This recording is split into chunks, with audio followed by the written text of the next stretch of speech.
Cygnus, a scarred and malnourished insectoid alien abandoned by her own kind, cowered in the dark alley as the aggressive group of Una's youths closed in, ready to torture the helpless outcast to death.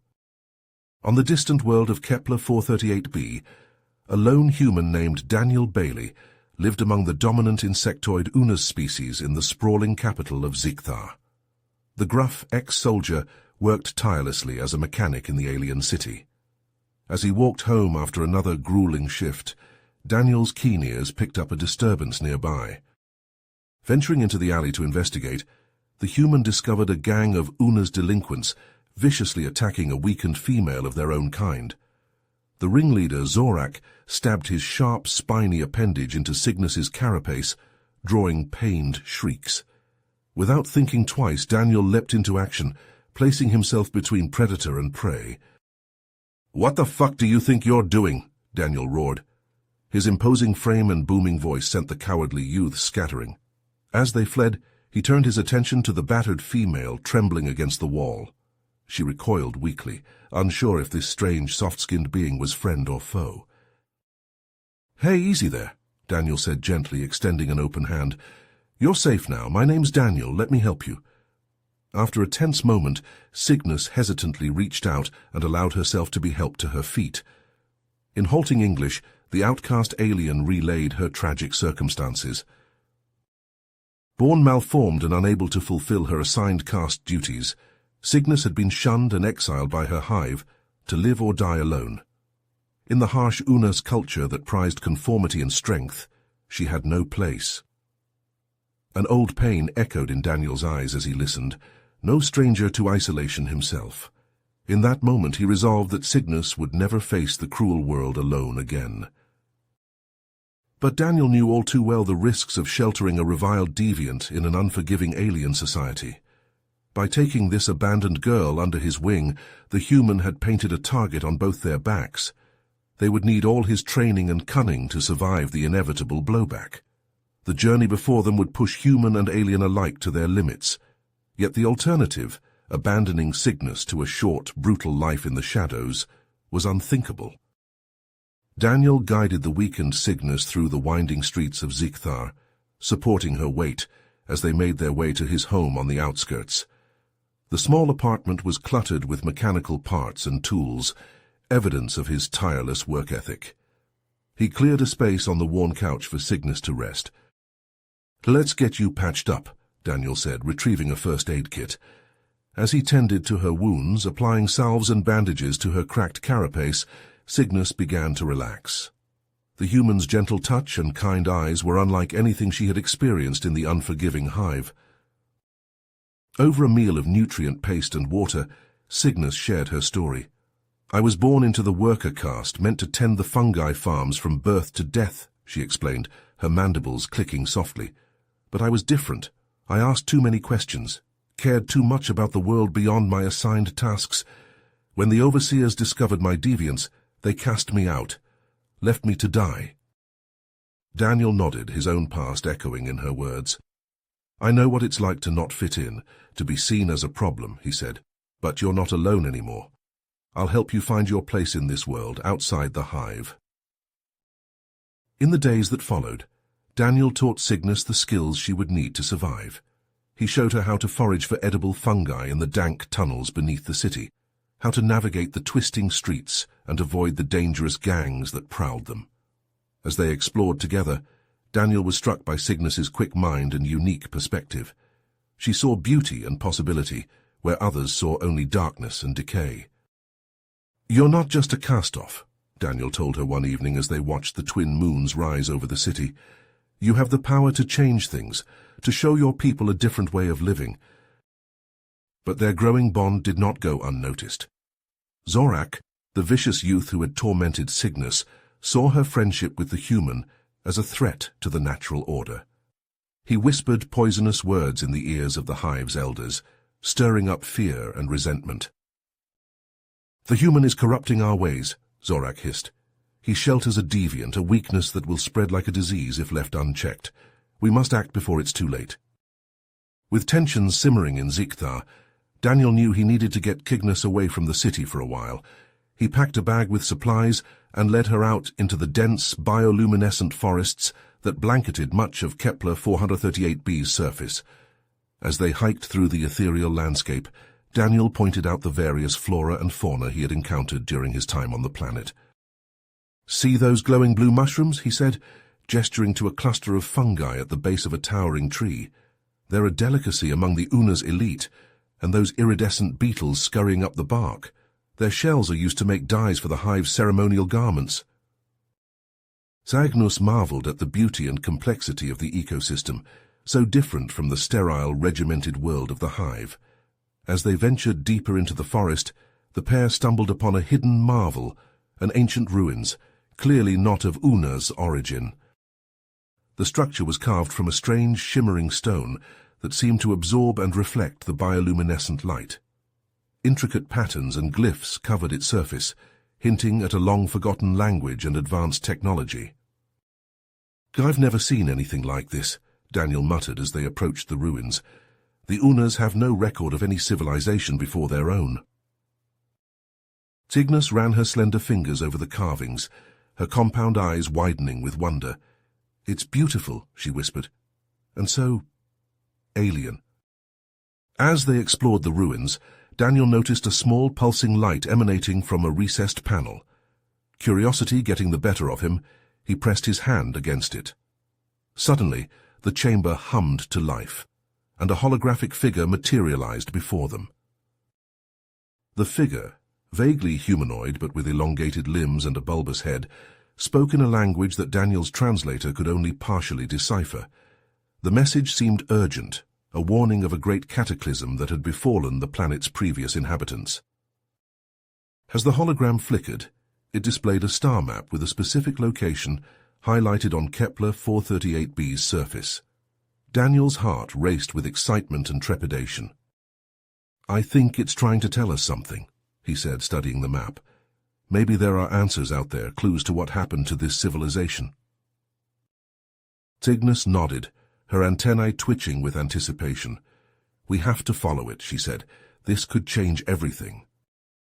But little did they know their movements were being watched. Zorak and his conservative faction had been monitoring the pair, seeing their actions as a threat to the Una's rigid social order.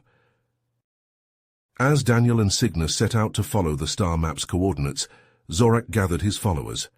"The human and the deviant must be stopped," he hissed, his mandibles clicking with anger. "They seek to undermine our way of life, to pollute our purity with their dangerous ideas." The conservatives set their plan into motion, determined to sabotage Daniel and Cygnus's expedition and maintain the status quo at any cost. The ancient ruins held secrets that could shatter the very foundation of Una's society, and Zorak would not let that happen. Daniel and Cygnus trekked through the dense bioluminescent forest, the star map from the ancient ruins guiding their path. The canopy glowed in shades of blue and green, casting eerie shadows on the spongy ground. Sweat beaded on Daniel's forehead as he hacked through the underbrush with a makeshift machete. Cygnus scanned their surroundings, her compound eyes alert for any signs of danger. Suddenly a spear whistled through the air, narrowly missing Daniel's head. He shoved Cygnus down as a group of armed Una's conservatives emerged from the foliage, their carapaces adorned with war paint. Zorak stepped forward, his mandibles clicking with menace. "You should have stayed in your place, human," he hissed. "Now you and your deviant pet will pay the price for your arrogance." Daniel raised his machete, shielding Cygnus with his body. "She's not a pet or a deviant. Cygnus is a person, with thoughts and dreams of her own. Something you'll never understand, Zorak." The Unas charged, their spears and claws flashing in the dim light. Daniel fought with brutal efficiency, his military training taking over. He disarmed one attacker, using the Una's own spear to fend off the others. Cygnus darted in and out of the fray, using her agility to distract and disorient their assailants. As the battle raged, Daniel failed to notice Zorak circling behind him. The Una's leader lunged, his claw finding a gap in Daniel's armor. The human cried out as Zorak's serrated appendage tore into his flesh, the wound burning with searing pain. Cygnus leapt onto Zorak's back, sinking her mandibles into his neck. The Unas howled, thrashing to dislodge her. Daniel, fighting through the pain, took advantage of the distraction. With a final, desperate blow, he struck Zorak with the blunt end of his machete, sending the Unas crumpling to the ground unconscious. The remaining conservatives, seeing their leader fall, scattered into the underbrush. Daniel slumped against a tree, his hand pressed against the gash in his side. Cygnus knelt beside him, her antennae quivering with concern. "Daniel, you're hurt," she said, her voice tinged with fear. "They'll be all right," he grunted, trying to hide the pain. "We need to keep moving. They'll be back with reinforcements." Cygnus shook her head. "No, you need to rest. Let me help you." The Una's outcast foraged through the forest, using her knowledge of the planet's flora to find medicinal plants. She crushed the leaves and applied the poultice to Daniel's wound, her touch gentle and precise. As the pain ebbed, Daniel looked at Cygnus with newfound respect and admiration. "You saved my life back there," he said softly. "I couldn't have made it through that fight without you." Cygnus clicked her mandibles in a gesture of affection. "We're in this together, Daniel. You've shown me a world beyond the hive, a life where I can be more than just a cog in a machine. I won't let you face this alone." As Daniel recovered, the pair continued their journey, their bond stronger than ever. They navigated through treacherous ravines and climbed jagged cliffs, their determination fueled by the promise of answers that lay ahead. After days of arduous travel, they reached the remote mountain range indicated by the star map. The peaks towered above them, their summits lost in a veil of swirling mist. Daniel and Cygnus searched the base of the mountains, their eyes scanning for any sign of the hidden entrance. "There," Cygnus said, pointing to a small crevice in the rock face. "I can feel a draft coming from within." They squeezed through the narrow opening, finding themselves in a dimly lit tunnel. The walls were smooth and angular, clearly not formed by natural processes. As they ventured deeper, the tunnel opened into a vast underground complex, its vaulted ceilings supported by gleaming metal columns. Daniel and Cygnus wandered through the abandoned halls, marveling at the advanced technology that surrounded them. Holographic displays flickered to life as they passed, showing images of a long-lost civilization. The inhabitants, tall and slender with elongated heads, were shown living in harmony with the planet, their cities blending seamlessly with the natural world. But as they delved further into the complex, the holographic records took a darker turn. A rogue faction, driven by an insatiable hunger for power, had developed a weapon designed to harness the planet's geothermal energy. In their hubris, they unleashed the device, not realizing the catastrophic consequences of their actions. The weapon destabilized the planet's core, triggering a chain reaction that tore the crust apart. Cities crumbled, forests burned, and the once thriving civilization was reduced to ash and dust. In their final moments, the survivors left a warning for future generations, urging them to learn from their mistakes and preserve the balance of their world. Daniel and Cygnus stood in silence, the weight of the revelation heavy on their shoulders. They saw parallels between the ancient civilization's downfall and the rigid, unyielding nature of Una's society. The suppression of individuality, the adherence to tradition at the cost of progress. These were the seeds of destruction. "So we have to go back," Cygnus said, her voice filled with urgency. "We have to show them the truth, to make them understand the consequences of their actions." Daniel nodded, his eyes hardened with resolve. "It won't be easy. The conservatives, the hive, they'll resist change with every fiber of their being. But we have to try, for the sake of our future and the future of this planet." Hand in hand, Human and Una set out to return to Zigthar, determined to challenge the status quo and forge a new path for their people. As Daniel and Cygnus made their way back to Zigthar, the weight of the ancient civilization's tragic history hung heavy on their shoulders. The advanced technology and holographic records they had discovered held the key to unlocking a new path for the Unas, one that embraced individuality and adaptability. However, as they approached the city's outskirts, an unsettling sight greeted them. Plumes of smoke billowed from the heart of Zigthar, and the distant sounds of chaos echoed through the winding streets. Daniel's muscles tensed as he scanned the area for signs of trouble. "Something's not right," he muttered, his hand instinctively reaching for the machete at his side.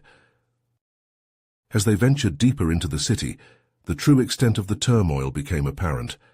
Zorak's conservative faction had seized control of the hive, their loyalists patrolling the streets with menacing intent.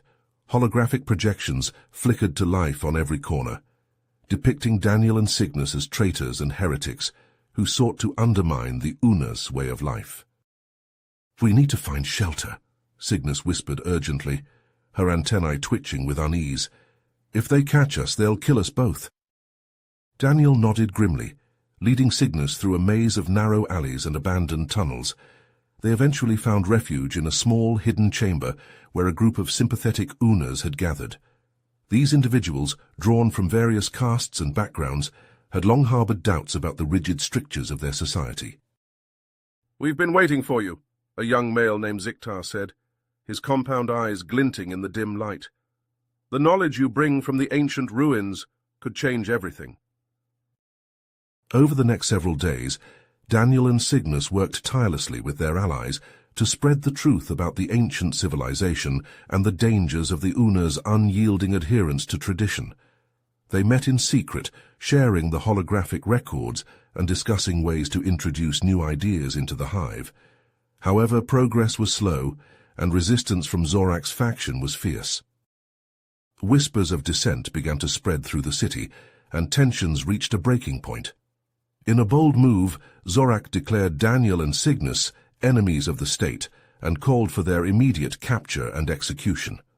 The streets erupted into violence as the conservative faction clashed with those who sought change.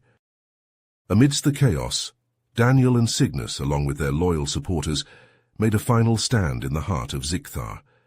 They fought bravely, their determination fueled by the hope of a better future. However, the conservatives' numbers and weaponry proved overwhelming. In a desperate attempt to protect Cygnus and their allies, Daniel charged forward, drawing the enemy's fire. Time seemed to slow as a barrage of spears and plasma bolts tore through his body, his blood spattering the ancient stones beneath his feet. He collapsed, his life ebbing away as Cygnus cradled him in her arms. "You have to keep going," Daniel whispered, his voice ragged with pain. "Promise me you'll never stop fighting for what's right." Cygnus, her heart shattering, nodded through her tears. "I promise, Daniel. Your sacrifice will not be in vain." As Daniel drew his final breath, Cygnus felt a new resolve settle over her. She rose to her feet, facing the stunned crowd of Unas. "Daniel believed in a better world," she declared, her voice ringing out across the square. "A world where every individual has the freedom to choose their own path. We cannot let his dream die with him." In the weeks and months that followed, Cygnus took up the mantle of leadership, using the knowledge and technology from the ancient civilization to gradually introduce new ideas and practices into Una's society. She met with resistance at every turn, but she persevered, driven by the memory of Daniel and the unwavering belief in the power of change. Years passed, and Ziktar began to transform. The rigid caste system slowly gave way to a more fluid, merit-based structure, and individuals were encouraged to pursue their unique talents and interests. Empathy and cooperation replaced blind obedience and conformity as the guiding principles of Una's life. As an aged Cygnus stood on the balcony of her chamber, overlooking the vibrant, diverse city that Ziktar had become, she felt a bittersweet mix of pride and longing. The Unas still had a long way to go, but the seeds of change had taken root, nurtured by a new generation who had grown up hearing the story of the human who believed in an outcast. Cygnus closed her eyes, picturing Daniel's face one last time.